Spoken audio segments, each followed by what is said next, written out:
Hello everybody, and welcome back to yet another episode of Aurorin Expounded. It's been a little bit since the last one, but I had to work on a few things, but I figured as we get back into it, I wanted to revisit the gods of Aurorin once more, and this time take a bit more of an in-depth look at it. And so, rather than going through the standard chapter format that I have before, I'm just going to go down the list of one of the pantheons of the gods. And for this first list, we are going to be tackling the World Pantheon. It is important to note that the pantheons are made by the mortals of Aurorin, so the gods themselves do not have to abide by the rules. These are more categories made by the mortals for them to better understand it. But we will be looking at the 14 gods and goddesses of the World Pantheon today. So rather than doing the chapters, we're just going to go down the list through all 14. We'll explain their name, their domains, things that they appear as well as their iconography, which has been lovingly crafted by Erica. So, without further ado, let's get into it. The first goddess that we are going to be talking about within the Pantheon is known as D-Fourtress, also known as the Wild Heart. She is the goddess of basically all things nature, be them plants, animals, as well as kind of natural ecosystems that envelop the entirety of the world. She has a very motherly personality and is very forgiving and caring towards her followers.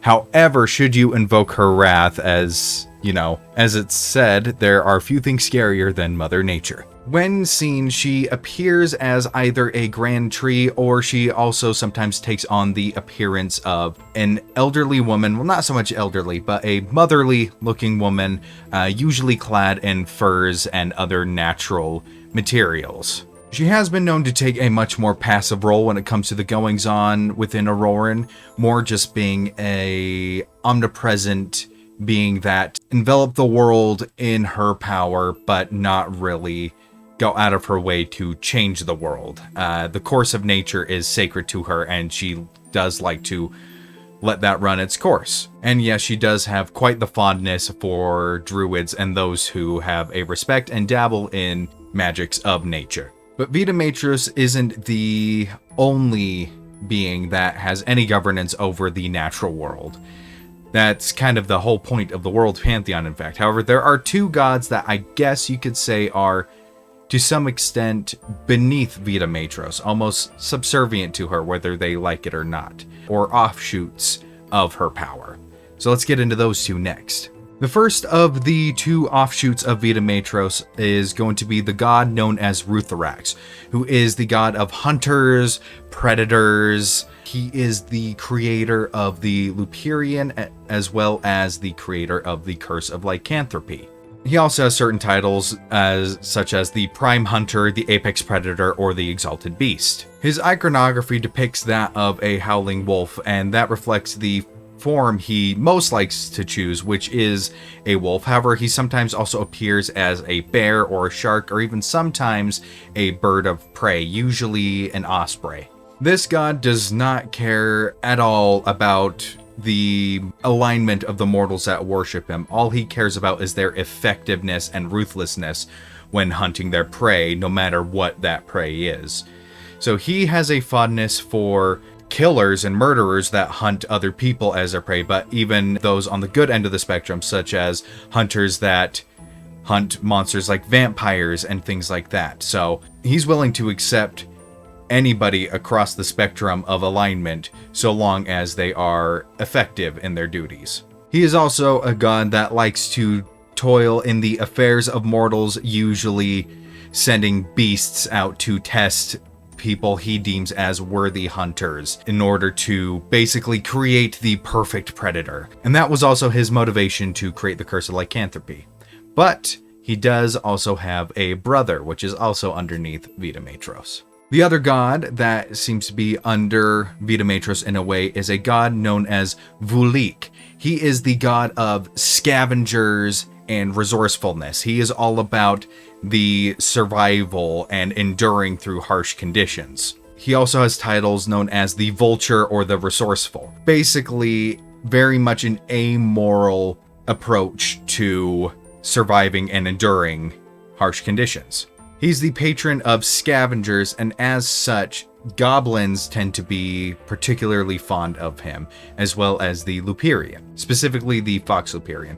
Basically, a lot of wanderers, especially in dangerous locations, have found faith to Vulik, who allows them and helps them to find better fortune when scavenging and finding ways to survive in very difficult situations. He usually appears either as a giant vulture, but sometimes he also appears as a malnourished wanderer that seems to just be a wayward soul looking for his way in a big, open, empty space. But with the subsections that you would deem as more has the more nature label onto them, the next 4 gods are all brothers, who are the gods of the 4 elements. So let's start digging into that list. The first of these 4 is known as Rokmarok, which is he is the god of the earth, stone, and basically everything that is solid and ground within the world of Aurorin. He's known as the Earth Warden, and some people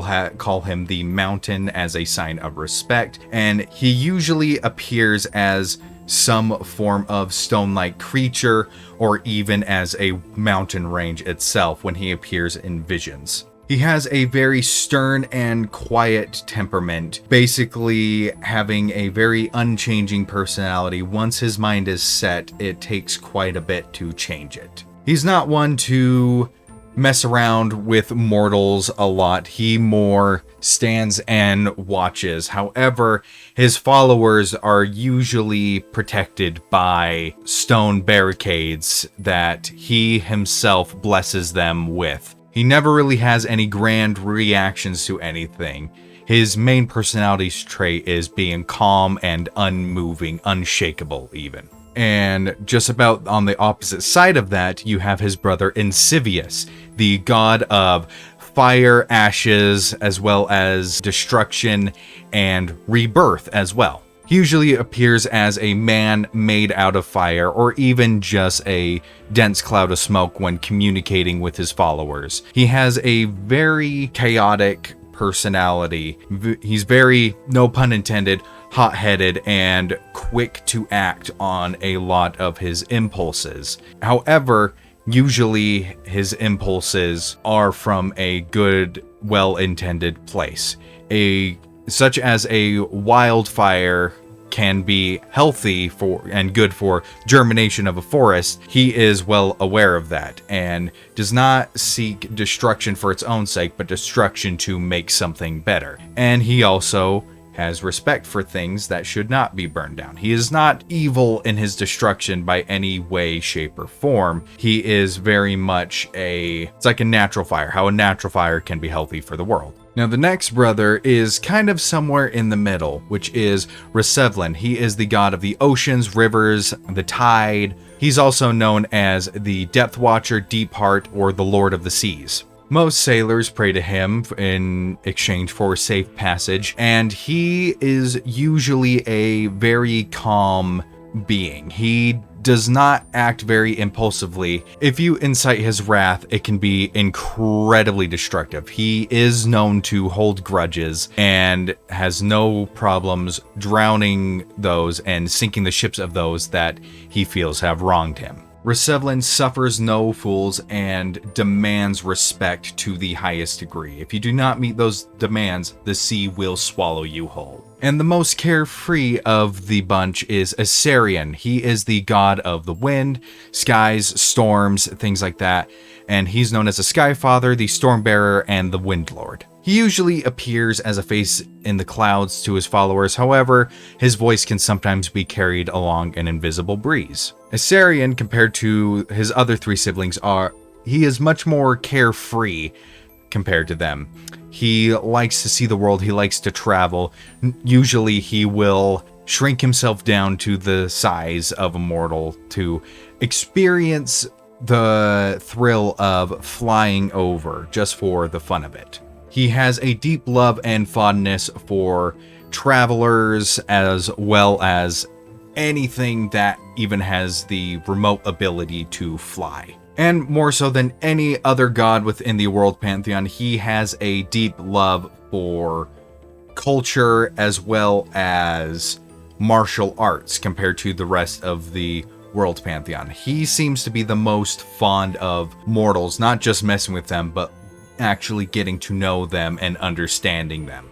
But after that set of 4 brothers, now we move on to a set of 4 sisters, known as the goddesses of the seasons. So let's dive into that next. So we'll just go in order of the seasons that happen in Aurorin, starting with winter. Hieril is the goddess of winter. She's also known as the Ice Queen or the Mother of Winter. She appears usually as a woman made of ice, however, her voice can sometimes be carried along blizzards. As a goddess, she is very reclusive and does not communicate very often. She usually prefers to be left alone. However, if you invoke her wrath, you are in for one hell of a time. She is a goddess who deeply values her solitude and privacy to the extent that she is worshipped. It is more so to avoid her wrath than incur any actual favor. In her eyes, winter is a time for rest and preparation for the seasons to come, and that is all she asks, is for the solitude for her to be able to basically do her job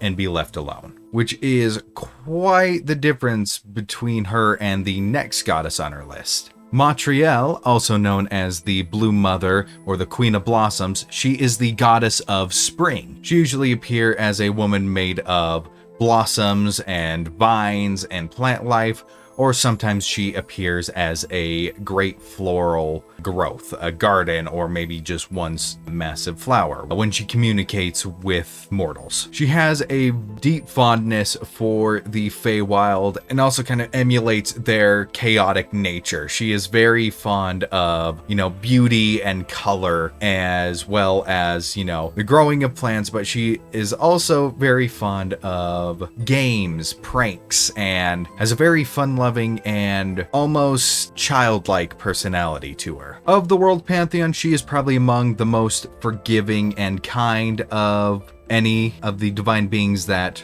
are categorized here, and as such, she is probably the easiest of the 4 sisters to earn the favor of and the hardest to incur the wrath of. She likes to see the best in people. And moving on to the next season, we have Aestoril, the goddess of summer, also known as the Heart of Summer. She is, I guess, a much more mature version of Matriel, to where Aestoril is much more calm and collected in her personality. She greatly values family. She is considered the big sister of the 4, and she is the one that usually loves to bring people together. She has a deep fondness for community and events that bring people together, as well as family events, such as going out to travel or even just being together, basking in the warmth of the season. Like her younger sister, she values beauty, but less in your face and more calm and less vibrant beauty, more a relaxing stillness. And also, like Matriel, she is very hard to anger to such a way that you would invoke her wrath. Not impossible, but like her sister, she is very forgiving and understanding to most mortals. And the final sister is in temperament kind of in between the sisters of summer and winter. And this one is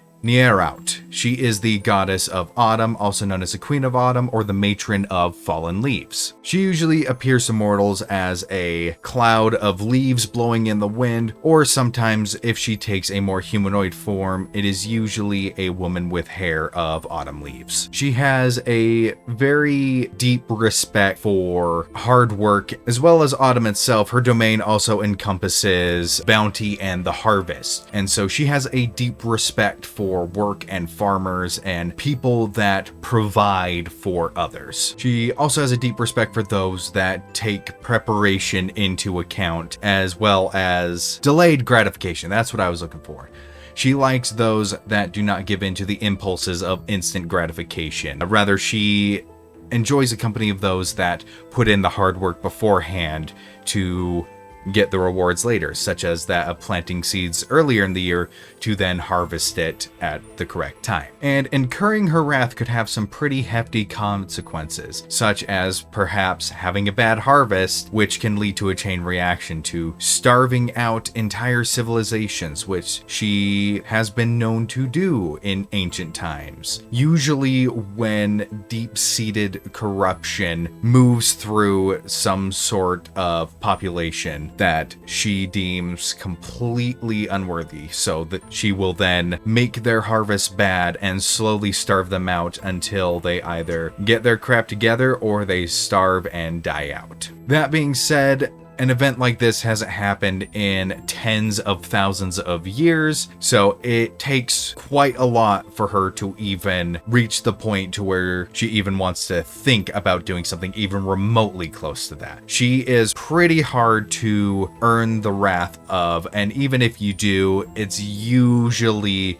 from a person-to-person basis and not spreading her wrath across an entire civilization. Things need to be really messed up to get to that point. And with those sisters done, we now have a divine husband and wife to explore. The husband in this duo is Haos, the god of the sun, and he's also known as the Sunweaver or the Lightbringer. And he encompasses everything that is sunlight, that is light. He has a deep hatred for, or I guess hatred is a pretty strong word. He has a deep disdain for creatures of the darkness that particularly hate the sunlight, such as vampires. Not so much the nocturnal predators, nocturnal animals, but more creatures of a more evil nature that hide from the sun. When he appears to communicate, he usually appears as a raging ball of sunfire, almost like a miniature sun in itself. He has a fondness for people who do not feel the need to hide away who they truly are. He views people that need to do anything under the cover of night as shameful,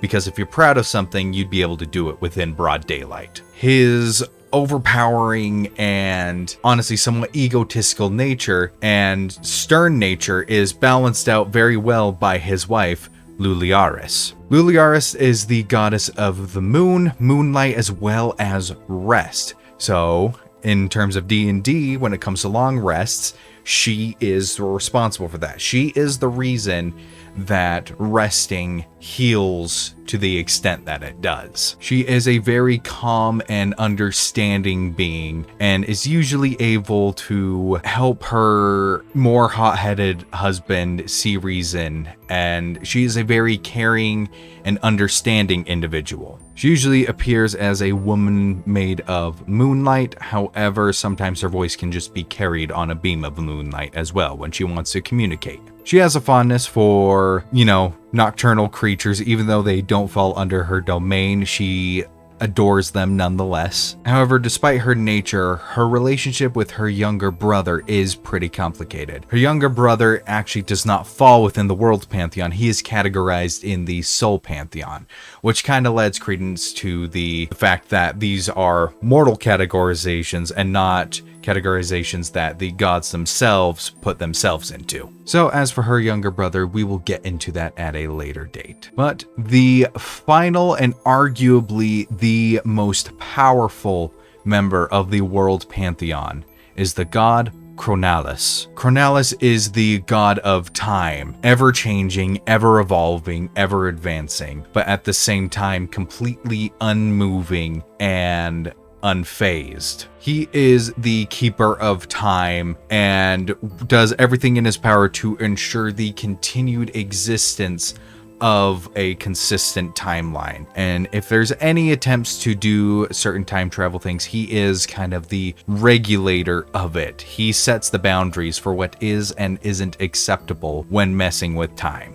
Most of his followers are scholars of some way, shape, or form. For the most part, he does not have a clerical following, or not really people that worship him, but almost those that study him, as regardless if he has worshippers or not, time will tick on regardless. And as long as time ticks on, he is there to make sure it does so. He appears usually as a man made of twisting sand to signify the sands of time. Sometimes he will appear as almost this amalgamation of energy and clocks and gears. And his personality is that of someone who has an endless nostalgia. He can come across as very callous and rude. However, there's not really much you can do to incur his wrath and actually have him detest you, as the means of messing with timelines are very few and far between. Those that do have the ability to mess with timelines usually don't have the ability to do so in any significant way that would draw his distaste. But surprise, surprise, he has a fondness for historians and people who keep records, but also those who innovate and keep the wheel of progression moving forward. To Chronalis, every second matters, and by that virtue, also every mortal matters in his eyes. However, he takes a much more outside observer rule, just keeping record and watching as time passes. And that brings us to the end of the 14 gods of the world pantheon. Thank you all so much for watching. I love making these videos. If you probably can tell, and it's the same thing with this one, I don't typically write a solid script with these Aurorin Expounded videos. I love to just nerd out and basically just talk about the world building and my creative process when making this world. And that's also kind of why it's a little bit rambly when I make these, is because if I'm passionate about something, I just love to talk about it. And I find that I get a bit more robotic sometimes when I'm reading straight from a script and not voicing just a standard character, when I'm just being myself. And yeah, I genuinely enjoy it, and I hope you enjoy it as well. That being said, we will be having much more projects in the works, so you'll have more than just Aurorin Expanded to be entertained by in between episodes of our D&D streams. Honestly, we would all like to do so much more. The hard part is just the time management aspects of, you know, creating all these projects and balancing that with the actual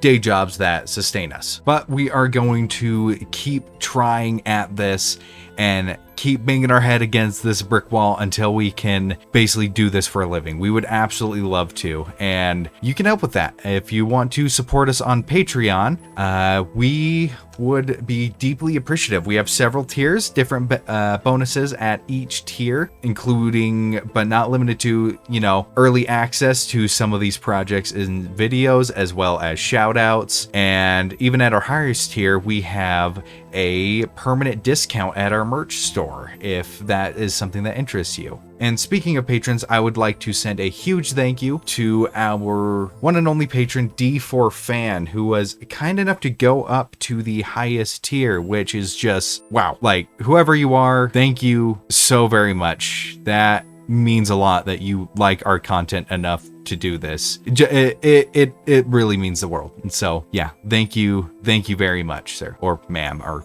anywhere in between. You know what they say about assuming. But thank you all so much for watching, and I cannot wait to see you in the future, as well as get to work on some of these other projects we have going. But until then, thank you all so much for watching. My name is G. Blaine Thompson from D-Fourtress, and you all have an absolutely wonderful night. Bye-bye.